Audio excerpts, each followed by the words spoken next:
Hi, everyone. Thank you so much for joining us for another edition of Adam Interviews. We have had quite the guest list this week. I love the one yesterday, the CEO of We the Hobby, talking about the world of collectible cards.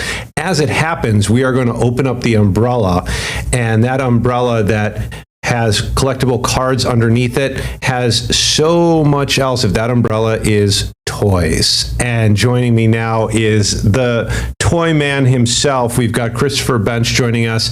You are the leader of the Toy Hall of Fame over at the Strong National Museum of Play, or is it Museum National? I always mess that up. You've got it right the first time, Adam. I got to trust my instincts there. Thank you so much for joining us. The reason we're having you today is to talk about toys, but I think the impetus, the catalyst for this is that you've announced your upcoming retirement next year. So congratulations. Thank you. I wanted to get over the border into my 37th year at the Strong Museum. Figured once I got over that line, I could go and hold my head up high. Yeah, it's been a pleasure I came back to town in 2011, and we've been covering the Hall of Fame, and I got to tour the basement, which we're going to talk about. So I can't tell you, as the father of a now 13-year-old, how instrumental the Hall of Fame and the museum has been in our lives. So thank you for that. I really appreciate it. Well, thank you for that comment. Of course. So 37 years, I think that means you arrived here in 89? In 89, 89, yes. Okay. So what was it like when you got here? You know, the Strong Museum was a much smaller, a lot more sedate place than it is today. When I started there, we were a museum of how everyday Americans lived between 1820 and 1940, which sounds not very sexy, and you're right, it was not very sexy, and we got about 70,000 people a year through our doors. Last year it was almost 700,000, so I feel proud that I've been helpful on that trajectory. In fact, when I started working at the Strong Museum, my joke is that kids cried on their way into the museum. Now they cry on their way out. So having been helpful in changing that dynamic of when kids weep in Rochester is something I'm proud of. Yeah, that is a good turn there. You know, what's interesting, you kind of turned it from like a museum into a living museum. And it's one of those things people can just go, and a lot of nostalgia attached to what you've created. Yes. One of my favorite phrases that I hear from museum guests, whether they're 8 or 88, is this phrase, "I had one of those," with this kind of tone that they haven't thought of that item forever. And that kind of dynamic is something that's really thrilling to have happen. As much as I love art museums, very few of us walk in and say, "Oh, look, it's just like our Monet." But at the Strong Museum, you can see, quote, your Barbie or Radio Flyer Wagon or Hot Wheels, things you identify with. So history isn't just about famous people or major events.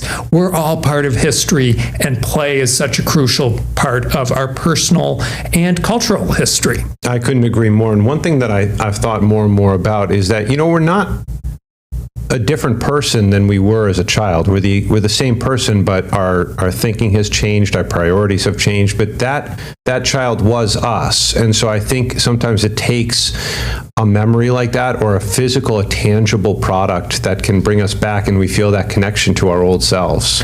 I was at a trade fair for toys where we had cans of Play-Doh out, and I thought the grown-ups would be sculpting out of Play-Doh. And every time I watched, what I saw were these sort of furtive looks of these grown-ups peeling the lid and taking a whiff, and just that aroma of Play-Doh transported them back before my very eyes to being 8-year-olds all over again. Yeah, a smell that actually made me a little nauseous at times.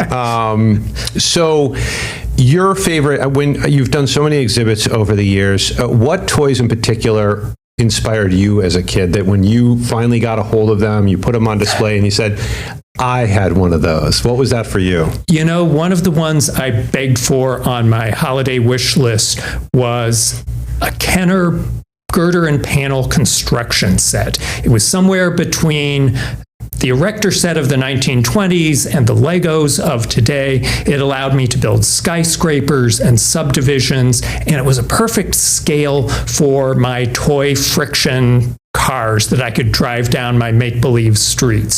So it was a great thing, and that was something that was so key to me and that I love helping promote is imaginative play, not necessarily rule-based play or structured in leagues or all the other kinds of things, but just making up a story and having that spiral out from where you go. And that's where toys are tools for play. They're not the play itself, but they're the tools that let kids and grown-ups play. And I think that's why, though we laugh at it, I always love when you have certain items, if you will, that are part of the induction into the Hall of Fame. The nominees, some are like snow and ball. But Yes. to your point, it was imaginative. Right. When we inducted the cardboard box into the Hall of Yes. Fame back in 2005, I went to Toy Fair, the big trade show in New York City, and I thought, these people from the toy industry, they're going to beat us up because we're promoting something that comes free. And they came up and told exactly the same kinds of stories that most of us have about, the neighbor got a double-wide refrigerator, and that became our spaceship, or our little house on the prairie, or all the other kinds of things that those open-ended toys inspire. And that's fun to see and fun to hear people's stories about. Yeah, I always thought about Calvin and Hobbes when it came to the cardboard box. So you grew up in Columbus, Ohio. You went to school for museum curation. Did you think at that time that was going to take you into the world of toys? I did not, although I was weird growing up, that when I was in 8th grade, I wrote an essay that when I grew up, I wanted to go to the Winterthur Museum in Delaware's program in museum studies and become the curator of a historic house. And that is exactly what I did with my career. So I sort of predicted it. I kind of wish I had written that I wanted to win a Powerball drawing and would settle up that way, but that wasn't the way I went. So I've sort of been living my dream, but I never thought it would be toys. In 2002, when the Strong Museum changed from a museum of everyday life to focusing on play and toys, that was a challenge, but I have to say, dealing with toys is way more fun than dealing with Chippendale chairs or dishes that I learned about in graduate school. Yeah, although if you had your druthers, if you could kind of live a parallel life, what type of art do you think you would have also enjoyed curating? I guess I have learned that I really like people, everyday people. I was a history and English major. I love stories about people. That's one of the reasons I love to read fiction. And for me, working at the Strong Museum is my chance to tell little stories about the past and about the people who've inhabited it or made toys or sold them or all the kinds of things that go along with that. And so it's the stories about people that are the most captivating to me and that appeal to me wherever I go. There is a portion of the museum that really doesn't have many people in it often, and that is the basement. And I was very fortunate to get a tour. And I don't know if you remember or have ever seen those types of libraries where you have to move the panels, the giant, the walls, I suppose, that move. And there are thousands upon thousands of toys. Did you take part in organizing that? I did. And in fact, I was part of planning that portion of the museum's expansion in the early 2000s. And as you say, one of the things we wanted were movable shelving units so that we would never waste space on empty aisles, because curators are kind of greedy types and we want more of everything and we want to pack it in, and we don't want anyone to say, oh, you can't get that, there's not enough room. So we are constantly going up against that. When they started filling in the inner loop a couple years ago, I wanted to say, please don't fill it in, just put a roof over it and give it to me as storage for the museum's collection. No one went along with that idea, but we do have more than 560,000 items in the museum's holdings. Unbelievable. So both objects and more than 250,000 items in our research library and archive. So we keep the stuff and we keep the stories and the documents and the photographs, all of that, which is why researchers come to us from all over the world. We're sort of one-stop shopping. Are you happy with where things are right now, given the organization, given the amount of toys that you have, the stock, if you will? Are you happy with where things are? I am delighted. I feel like we've gotten to a place where we have a great diversity of toys. We are always looking for the next thing. People sometimes inquire whether we have wish lists, but our lists constantly morph and people call up or email with something that we never knew that we were looking for. So we are always open to items. And the museum collects so actively. So far this year, it's been more than 3,500 items. And just for comparison, I visited the Baseball Hall of Fame a couple years ago, talked with their staff, and they were lamenting how many things they got in a year. I pressed them. Their answer was, oh, we get maybe 250 items a year. And I'm thinking that's a rounding error for a month at the Strong Museum because we acquire so actively and because we want to have all the tools that we need for both now and into the future to tell the story of play. What are some of the more prized possessions within the collection? The one that definitely comes to mind is the very first Monopoly board that Charles Darrow made. It's one of our star items. It's on display on the museum's second floor. It is circular because the Darrow family had a round kitchen table. But what is great to see is how much it resembles the produced version that would follow from Parker Brothers a couple years later, right down to the font on the lettering for all of those property names. It is so familiar while also being, this was handmade with deeds typed on a typewriter. You've become a student of toy history. Is there a magic formula people can use to create a successful or popular toy? I get inquiries like that from toy companies every now and again. I bet you do. And the basic answer is, if any of us knew how to bottle that lightning, we'd all be in great shape. But it is partly just a mix of the right thing at the right time. I think that's one of the reasons we have the National Toy Hall of Fame, is to celebrate those items that have become evergreen, that you don't have to think about what is important or interesting about a slinky or a hula hoop. Those are just part of the environment of play. And to have those items that really catch fire and become viral, even before that was a thing, that is a delight to see, and to know that many of those keep on going rather than being sort of the one-hit wonders that are there and then they're gone again.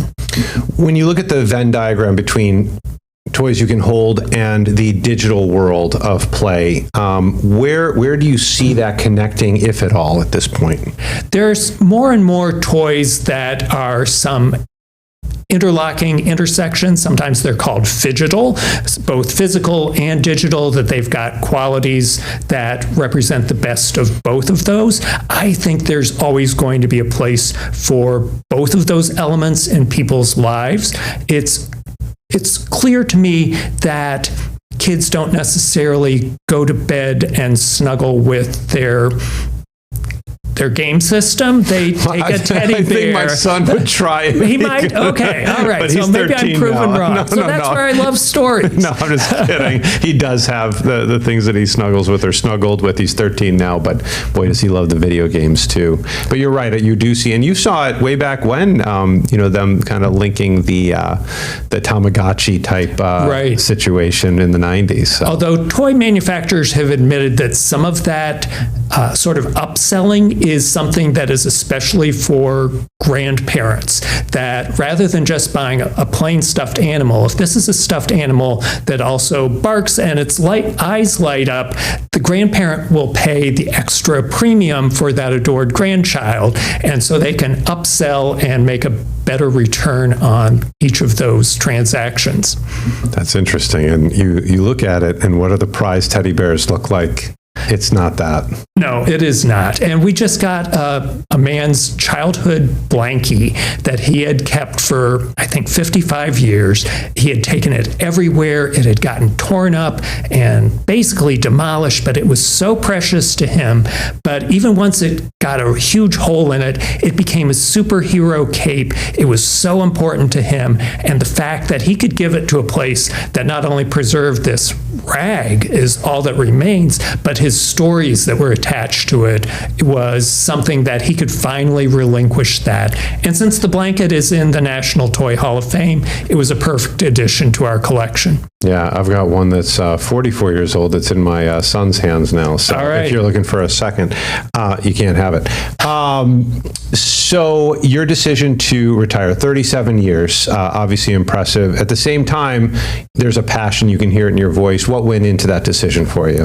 You know, I wanted more time to play for myself. And sometimes grown-ups have a hard time admitting that they play. I know I will say to somebody, oh, I'm going to work in the garden this afternoon. And I use the word work, but what I'm really doing is playing with plants and dirt and my composition of where that bush is going to look best and have success growing. So it's important to remember that we all need play all of our lives long. And I wanted more time to do that outside of a job that has been so meaningful and so important to me, but I want to do it for myself too.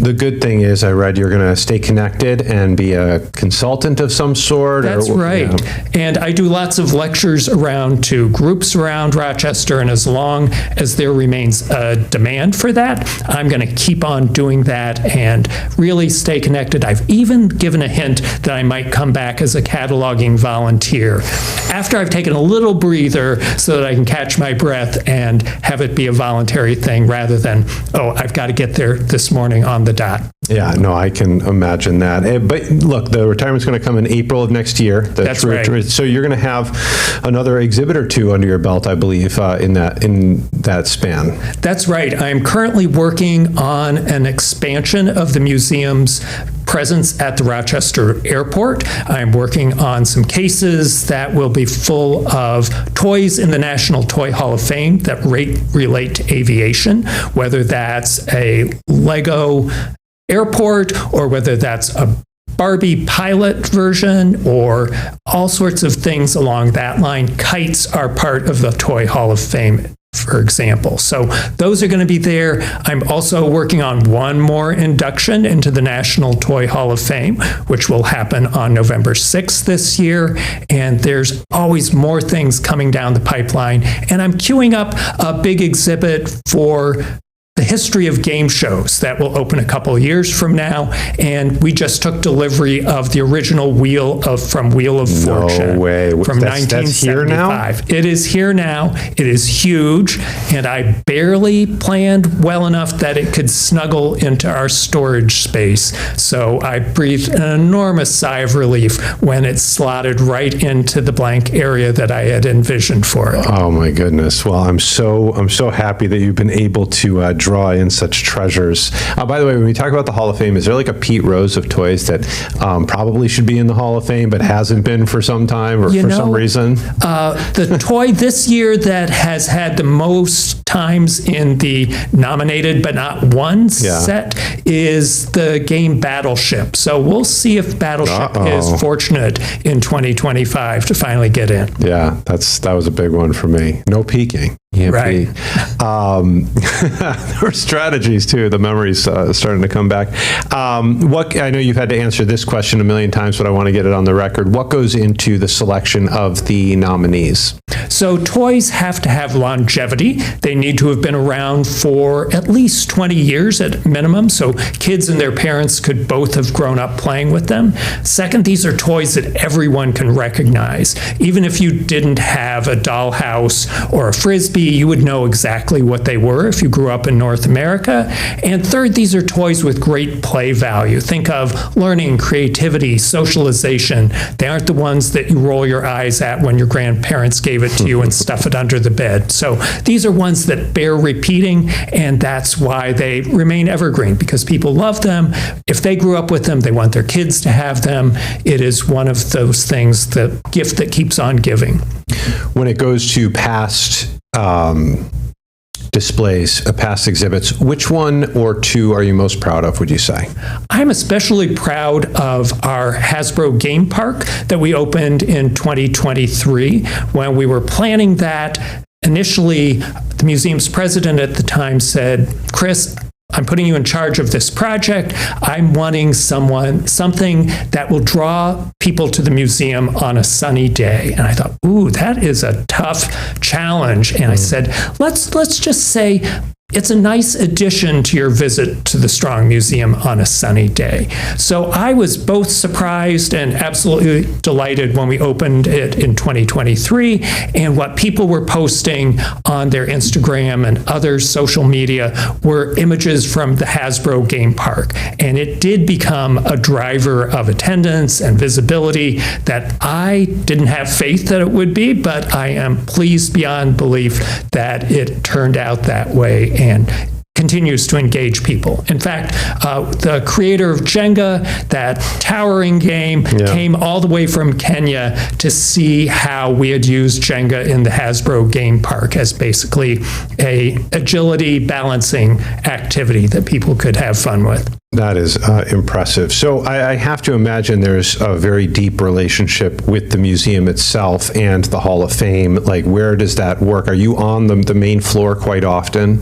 I am around, although I am often behind the scenes making things happen. Yeah. But I love seeing our guests of every age engaging with the museum. And we're such a dynamic place to hear the conversations, to eavesdrop on those kinds of experiences that people are having. That's proof that what I'm doing is worthwhile and is changing people's lives a little bit every day at a time. Now, speaking of engaging with people who come to visit, did anyone ever relate to you my story with my son No. regarding? Okay, Adam, tell me. All right, I'm sure you've heard of it because it's the most embarrassing moment of my life.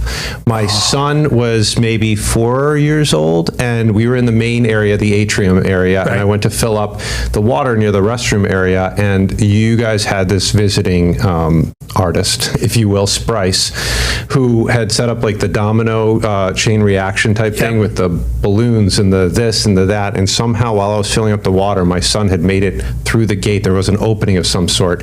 When I walked out, he was right at the very front, and Sprice had made a very big mistake and put those little cars, the Matchbox cars, and my son looks at me, looks at the Matchbox. I'm like, hey buddy, don't do it.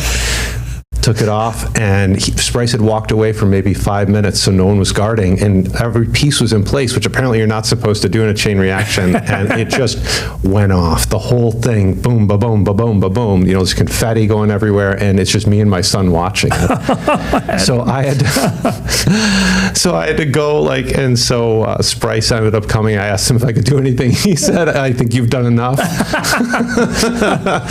And I asked Shane later on, who works at the museum, whether there was any security footage so I can have that to pass down as my family legacy. I have heard that story now that you remind me, and it's got to have been a classic moment. I wish I could have watched both your face and your son's in that moment. Well, and one of the guards came up afterward, like I'm sitting there just in disbelief, like head in hands that this just happened, and she's like, what happened? I'm like, I don't know. And then she looks at me, she goes, hey, aren't you on TV? I'm like, oh no. Getting away anonymously with that one. Yeah, but it's just been such a wonderful place. Do you feel now that you're you're still probably very, very busy, but have the reflections started to come in where you start to go, I've been able to do this with my life. Like this was actually something that I did. I feel like I have made a difference, and that's something that is just crucial to me as a human being, that I want to make the world a better place in whatever way I can, and whether that's growing flowers in my front yard that people can appreciate walking by, or cooking dinner for people that I care about, or making museum exhibits that add delight and insight and learning. I feel like that has been really a joy. Many of us don't get a chance to essentially live our dream and to get paid for doing it. I feel super lucky that that sense of purpose and belonging has been part of my career as well as my life in general. Yeah, it's a gift.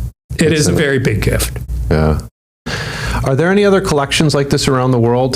There are not. We are really unique in all the world, and that's why recently we had Japanese scholars come to the museum to study Japanese video games because they couldn't find them in Japan. Wow, that is remarkable. So if someone does want to do that, how do they go about? Do they say, I'm sure they have to make an appointment and all that? They do. So our library and archives asks for appointments at least 2 weeks in advance. Why do you want to do this? What do you need to see? We also give out research fellowships 3 times a year to people, again, from all over the world doing advanced studies. And we are just about to have 3 of those start on Monday. Coincidentally, all 3 of these women are working on Barbie and dolls in various different dimensions. So we are the home of all things doll. So we are delighted. Even the creepy ones. Even the creepy ones. We worry a little bit after dark down in that storage space. The Barbie movie must have been a huge success for the museum. It was. I kind of wished that I was charging it as work time when I went to see it, but it was like, especially over the end credits when they show all the different dolls. Okay, we've got that one. We've got that one. Oh, I know that one. It was like an inventory check for you. It was really gratifying. Well, I'll tell you, it has been gratifying doing this interview with you. I'm so thankful that you had the time to come in and talk with me, and I'm so thankful that, as you say, you were able to kind of just beautify the world in this very special way. Thank you, Adam, and thanks for this chance to share the story and to share some laughs with you. Yeah, this has been great. So as you've been seeing, we've been interviewing Christopher Bensch. He's going to be around for several more months, putting together a couple more exhibits before he departs, and then will likely come back as a volunteer. As he so rightly said, that we continue to strive for play in our adult lives, and so he wants to do more of that, and we wish him well in that endeavor. Well, thank you so much for watching the Adam Interviews series. And as we keep saying, please tell your friends, family about the Rochester First app. You get this series along with so much more as we continue to build out this incredible platform that tells the story of Rochester and all of the great people in it. So thank you again. Take care, everyone. Get the Rochester First streaming app today for everything you love from News 8 On Demand, plus exclusive shows you won't see anywhere else. Search ROC and download for free on Roku, Amazon Fire, and Apple TV.